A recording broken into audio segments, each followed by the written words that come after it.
This is Eric Stewart, product manager at Dean Guitars, and it is NAMM 2017, celebrating 40 years with kick-ass artists like you, my brother. This is Wayne Findlay right here. I'm going to say, hey, Wayne, how you doing, bro? I'm doing great. How you doing? Did you just get in like 5 minutes ago? Yeah. So this poor bastard, he just comes in here and he's like, hey, dude, you're here now. Let's put a camera in front of your face and have Eric torture you for about 10 minutes. But tell me what's going on. What are we looking at here? This is This is the third year that we've had the Dean Trident 7-string, the Wayne Findlay signature model, and I'm so excited because I've been on the road the last few years, and this is the first year I've actually been able to see it on the wall. So that's right. I remember, super exciting. I remember you hit me up. You're like, hey dude, I'm going to be at NAMM. I'm like, my guitar going to be there? And I'm like, I will have your guitar there, my brother, because he knows. Because every year that we come out to the NAMM show, 90% of the product that I show is new for the year. So everything on the wall is new for 2017. I think I hang up about 115 products, and I think about 72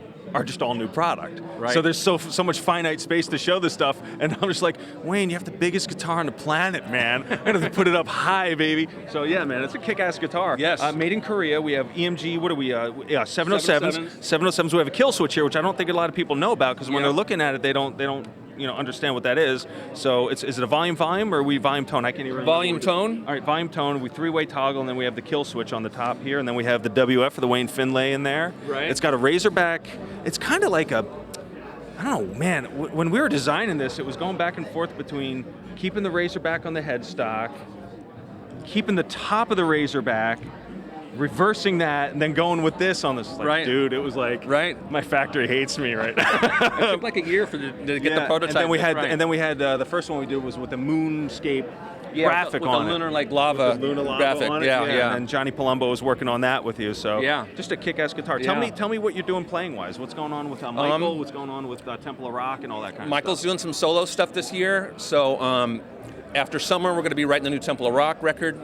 So I'm looking forward to that. Meanwhile, I've been working with two bands in San Diego, doing some crazy writing and recording in San Diego that I'm super excited about. So awesome. Using the 7-string, obviously? Yes, using the 7-string on everything. Now tell me how that came about, because I was, Michael always plays 6 strings, and we did a double neck for Michael, and I'm like, all right, so we're going to put a 7, or what are we going to do, a 12-string? He's like, no, 2 6-strings. So I was like, all right, because I think he sets one up for slide. He sets one up for the low for one of the, I co-wrote 5 songs on the latest record with Michael and Doogie, and one of the riffs that, he wanted me to come up with some riffs and some song ideas, and so one of the ones that made it to the album is a low detuned to the B, which is on the 7-string. All right, so he wanted the other 6-string. So instead of a switching to the low, I gotcha. without being a 7-string. Solo in standard, right? Exactly. Okay.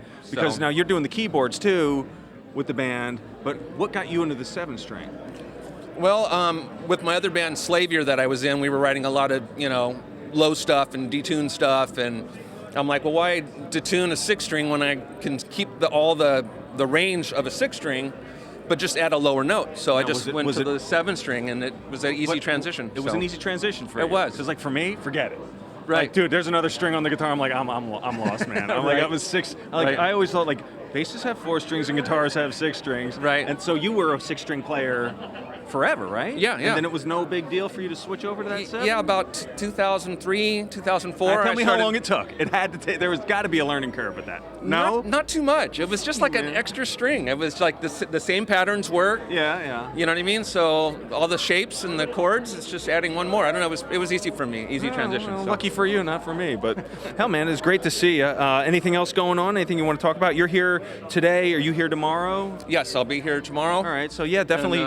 Come on up and say hi to Wayne, man. We're gonna be hanging out all day. We'll get ourselves a couple drinks, a couple cocktails would be good. Sounds good. Right? And hey, visit www.deanguitars.com. Hop on the site, check out his signature models, and we will see you soon.